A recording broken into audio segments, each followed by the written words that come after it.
항상 무엇이 있냐면 믿음이라는 단어가 있습니다. 믿는 거죠. 하나님의 은혜 속에 있는 사람들은요, 하나님을 정말로 믿는 믿음 안에 있기 때문에 어떤 것도요, 두렵지가 않고 좀 두렵다 할지라도 그것을 넘어설 수 있는 힘이 생기는 거죠. 근데 은혜 속에 없는 사람들은요, 하나님의 은혜 속에 없는 사람들은요, 항상 무엇을 보냐면 믿음이 아니라요, 현실을 보는 거예요.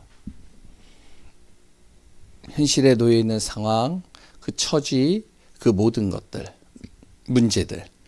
그러니까 어떻게 되어지냐? 힘이 있는 것보다는 낙심이 되고요, 절망도 되고요, 그리고 또 시기도 생기고요, 참 여러 가지가 절망 속에 빠지는 경우들이 많이 있죠. 지난주에 우리가 영화 봤죠? 잘 보셨나요? 예? 어떠셨나요? 한 번 더 보고 싶으신가요? 어떤 분이 이제 저하고 얘기를 하는데, 영화를 이제 얘기하는데, 목사님 은혜 많이 받았습니다. 참 감동이 됐습니다. 제 자녀하고 한 번 더 봤으면 좋겠습니다. 이렇게 얘기하시는 분이 있어요. 또 어떤 분은요, 저에게 이제 영화를 보고 나서 뭐라 그러면, 목사님, 이제 거기에 대해서 분석을 하시는 거예요. 그래서 이제 메시지를 탁 가지고 분석을 탁탁탁탁탁 하시는데, 그 누구는 뭐 어떻게 이렇게 척척척척 하는데, 야, 대단하시더라고요. 한 2, 30분 정도를 저한테 설명을 해 주시는데, 대단하더라고요. 근데 이제 저는 그 영화를 이렇게 딱 보면서 무엇을 봤냐면 이걸 봤어요. 이번 주 우리가 강단의 말씀, 하나님의 은혜 속으로 들어가라. 그 영화이지만 거기에 있는 북한 장교 두 사람이 나오잖아요.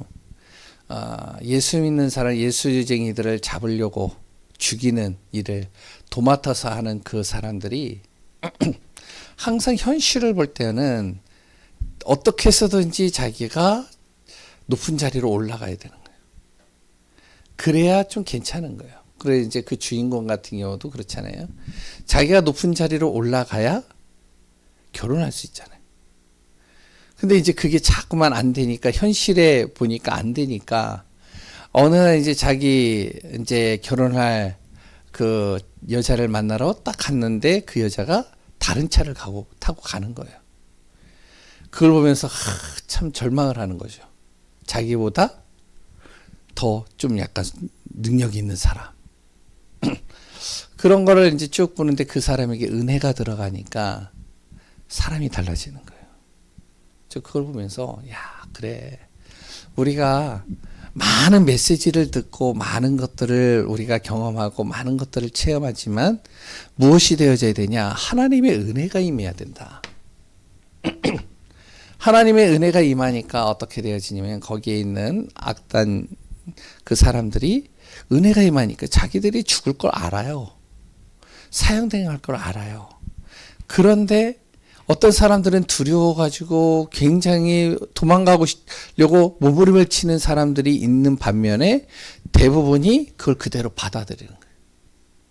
은혜가 임하니까요, 주는 게 두렵지가 않는. 그러면서 하나님 앞에 찬양하는 모습들을 보면 참, 하나님의 은혜가 임하면 달라질 수밖에 없다. 그 대표적인 사람들이 우리가 잘 알고 있는 사람이죠. 네피림 시대 때 누가요? 노아가 하나님의 은혜를 입어버렸어요. 완전히 하나님과 정반대의 삶을 사는 그 사람들이, 하나님은 저리 가라, 육신의 정욕과 그리 또한 세상의 여러 가지 물질과 그런 여러 가지 세상의 즐거움과 기쁨을 누렸던 그 사람들 속에 이 노아는요, 무엇이 되어졌냐면 어떠한 순간 속에서도 하나님의 은혜를 놓치지 않는 거예요. 하나님의 은혜가 임해버리는 거죠. 그러니 세상 사람들이 볼 때 뭐 어떻게 보겠어요? 저 바보야, 바보. 저 멍청이야. 저 꽉 막혔어. 야, 뭐 저렇게 사냐. 재미없게. 재미난 게 얼마나 많은데. 안 그렇겠어요? 그런데 이제 이 노아가요, 하나님의 은혜가 임하니까 어떻게 하면 120년을 하나님의 말씀을 붙잡고 오직 방주 만드는 것만 전념을 하잖아요. 은혜가 임하니까 그런 거예요. 은혜가. 갈대아 우르라는 곳에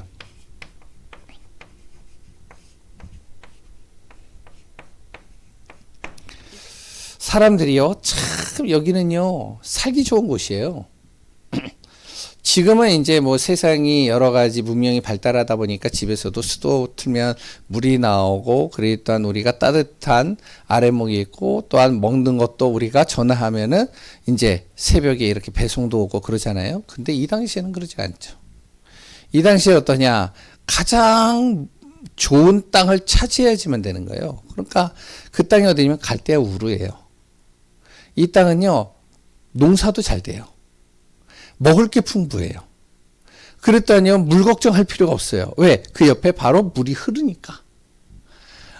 그러니까 갈대아 우르에서 사는 게 너무 좋은데, 이들은 살고 즐기고 있다 보니까 이제는 이 물이 끊어지지 않기 위해서 어떻게 하면은 물을 위해서 제사를 드리고, 그래 또한 먹을 게 또 혹시 가뭄이 들면 어떻게 해서, 그러니까 그것 때문에 또 제사를 드리고 우상을 섬기는 거죠. 우상을 섬기니까 우상 만드는 직업이 굉장히 어떻게 보면 인기 있는 직업이 되어버리는 거예요. 그 갈대아 우르에서 누가요? 이 아브라함이라는 사람이 하나님의 은혜를 입어버린 거예요. 은혜를. 하나님의 은혜가 딱 임해버리니까 어떡하냐면 그 좋은 땅 놔두고, 살기 좋은 곳 놔두고, 친구들도 많고 정말로 자기가 가장 편안하게 살 수 있는 그곳을 놔두고 어디로 가느냐? 하나님이 지시할 땅으로 갈 수 있는 거예요. 은혜가 임하니까. 달라지는 거죠. 몇 사람만 소개하는 겁니다. 애굽에 이스라엘 백성들이 노예가 되어졌을 때 누가요? 거기에 요게벳이라는 사람이요 하나님의 은혜를 입어버린 겁니다.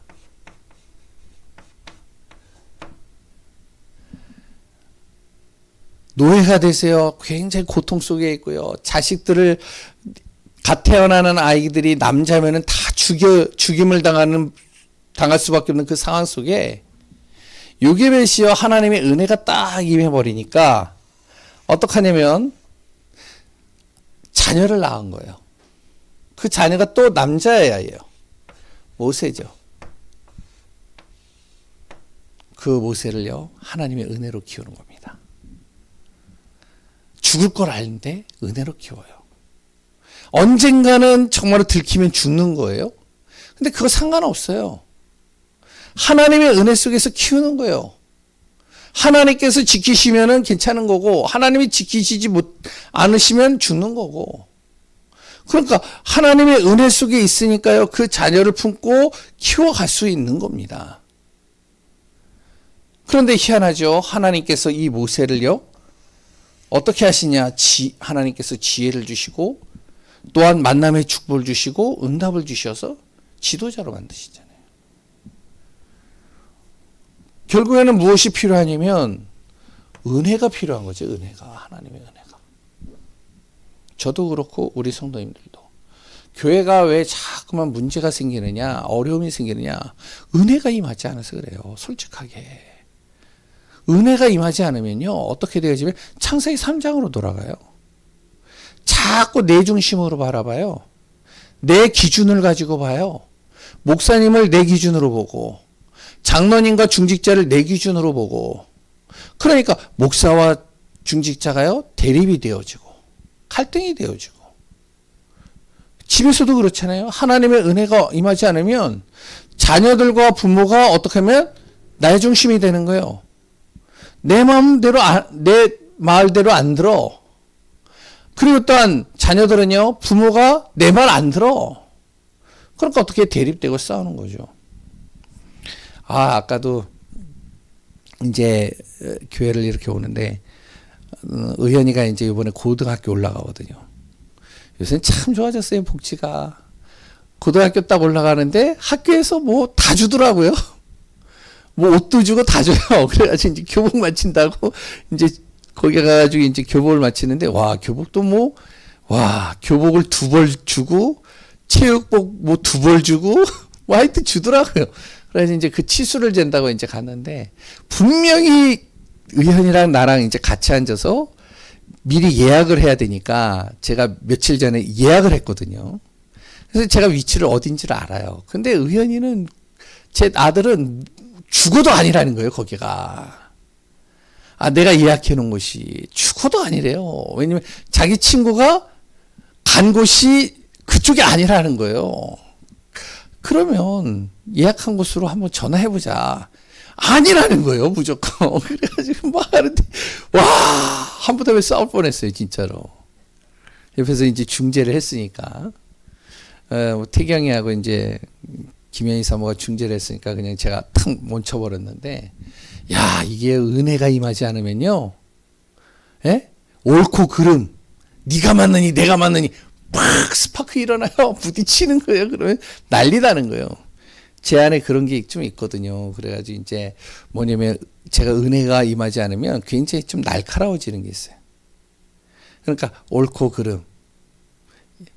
자꾸 맞는데 상대방이 틀리다라고 그러면은 어떻게 해서든지 맞다는 걸 내가 막 밀고 나가면서 설명을 하고 이해를 시키고 그거를 따지고 내가 이겨야 돼. 이게 저한테 있거든요. 그러니까 은혜가 없으면요. 이런 것들이 막 나오는 거예요. 이게 뭐죠? 창세기 3장이잖아요. 그러니까 우리가 전도도 해야 되고 우리가요. 진짜 전도자의 삶을 삶과 동시에 선교도 해야 되고 세계복음화도 해야 되는데 가장 중요한 게 뭐냐면 내 안에 무엇이 임해야 되느냐? 은혜가 임해야 되는 거예요. 하나님의 은혜가. 그래야지만 되는 거예요. 저도 그렇고 우리 성도님들도. 은혜가 임하니까 죽을 줄 알면서도 자기 자식 키우는 거예요. 은혜가 임하니까 자기가 진짜로 평생 동안 같이 살았던 그 동네를 떠날 수 있는 거예요. 은혜가 임하니까 다른 사람들은 다 즐기면서 노는데 행복하게 정말로 기쁘게 정말로 노는데 아니 가족끼리 여행도 가고 아 생각해 보세요. 그 노아의 자녀들은 무슨 죄예요 그게. 생각해 보세요. 아니 자기 친구들은 자기 부모가 어떻게 하냐면 놀러도 가고 여행도 가고 막 즐기며 다니고 먹을 것도 맛있는 거 먹으러 가는데 자기 아버지는 딱 눈 뜨자마자 어디로 갔죠? 예? 어디로 갈까요? 산에 가서 방주 만드는 거예요. 120년을. 생각해 보세요. 하루도 안 빠지고. 그 자녀가 무슨 죄예요? 다 자기 친구들은 다 놀러 다니는데 재밌게 노는데 우리 아버지는 맨날 가가지고 방주 뚝딱뚝딱 그것만 만들고 있어. 그것도 자기를 불러가지고 또 같이 하재. 얼마나 힘들겠어요. 근데요 아랑곳하지 않는 거예요. 하나님의 은혜가 임하니까 아랑곳하지. 나중에 어떻게 되죠? 자기 가족들만 살잖아요.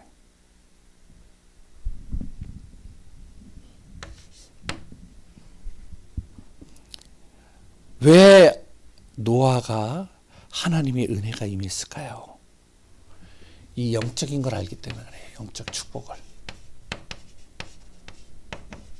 그래서 우리 성도님들과 제가 무엇이 되면 영적인 축복을 제대로 알아야 됩니다. 제대로 누려야죠. 항상 어떤 순간 속에서도 지식이 아니라 우리가 무엇이 되어야 되면 창세기 1장 27절 이걸 알아야 되죠. 노아가 이것을 한 겁니다. 누구를 통해서요?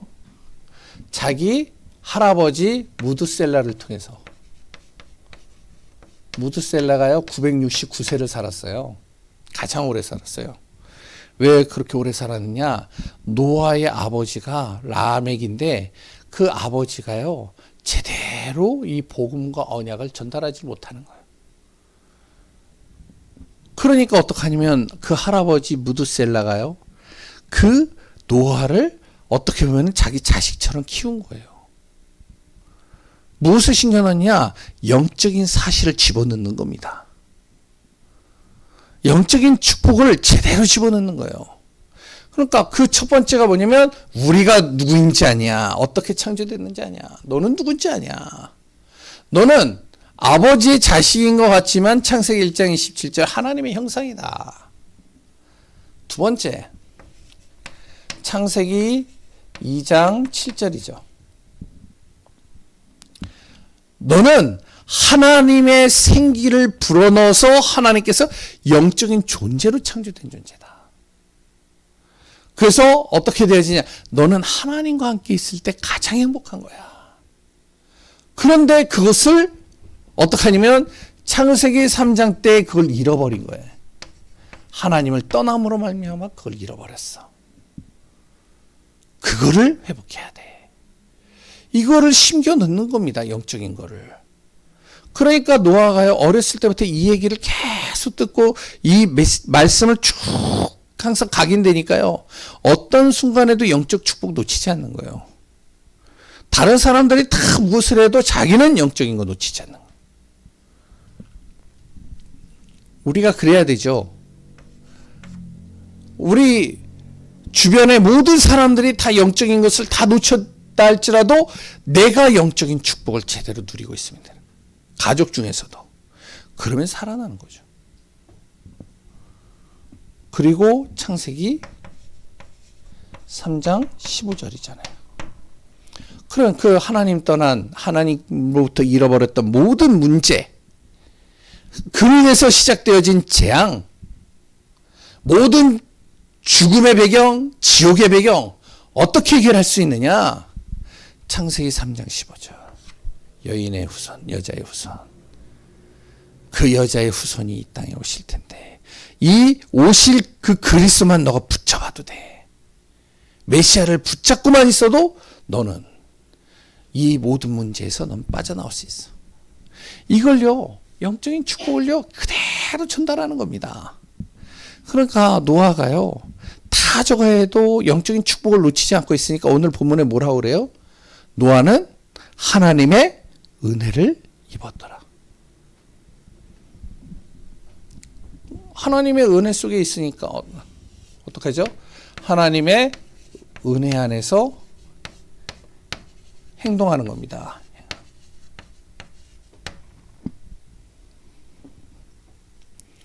하나님이 주시는 말씀을 놓치지 않는 거죠. 이 말씀의 언약을 놓치지 않는 겁니다. 그게 뭐죠? 창세기 6장 14절에 방주 언약입니다. 딱 붙잡고 있는 거예요. 흔들릴 때도 있어요. 자꾸만 하고 싶지 않고 포기하고 싶을 때도 있어요. 그래도 무엇을 붙잡냐면은 이걸 붙잡는 거예요. 창세기 1장 28절. 하나님이 우리를 생육하고 번성하여 땅에 충만하고 정복하고 다스릴 수 있는 복을 주셨잖아요. 그러니까 정복하고 다스리는 거예요. 내 생각으로부터 포기하고 싶은 것들, 내가 정말로 마음으로부터 자꾸만 흔들리는 것들, 하나님 이것을 정말로 내가 이길 수 있고 이걸 다스릴 수 있는 능력과 힘을 나에게 주소서. 계속 사용하는 거죠. 하나님의 은혜로. 그리고 어떻게 해요? 그 자녀들에게 언약 전달하는 거죠. 하나님의 은혜 속에서요. 계속 전달하는 겁니다. 자녀들이요, 투덜투덜 할 수도 있어요. 불평할 수도 있어요. 힘들 수도 있어요. 마찬가지죠. 우리 교회 성도님들도 마찬가지잖아요. 주일날 예배를 와요. 그러면 자녀들이요, 진짜 그러지 않아요? 우리는 다른 친구들은 일요일날 놀러도 가고 뭐 하는데 지금 이제 다 컸지만 자녀들이, 근데 우리 부모는 매일같이 교회가 예배드려. 주일날 어디를 못 가.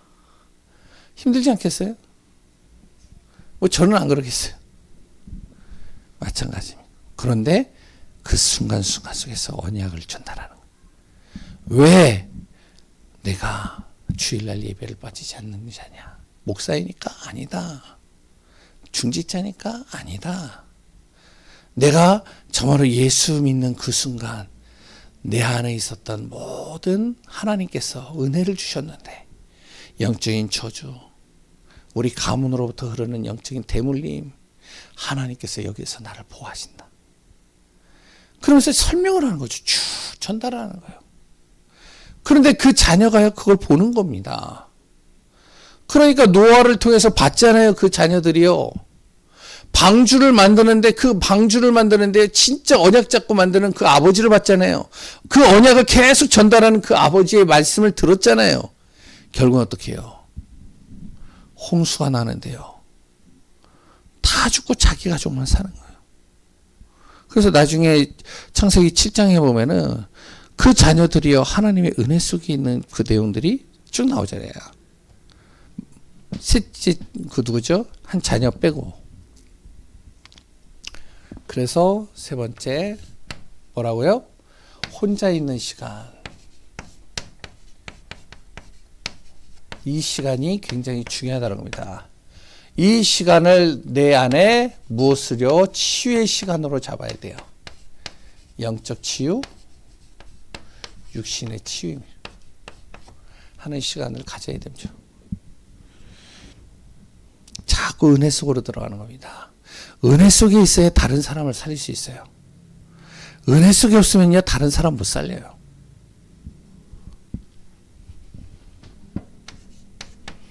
그래서 우리가 혼자 있는 시간에 무엇을 해야 되면 오직 세 가지를 꼭 잡아야 됩니다. 붙잡아야 돼요. 오직 그리스도.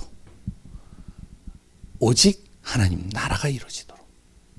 오직 성령이 내 안에 역사하도록. 이걸요, 계속 집중하는 겁니다. 집중.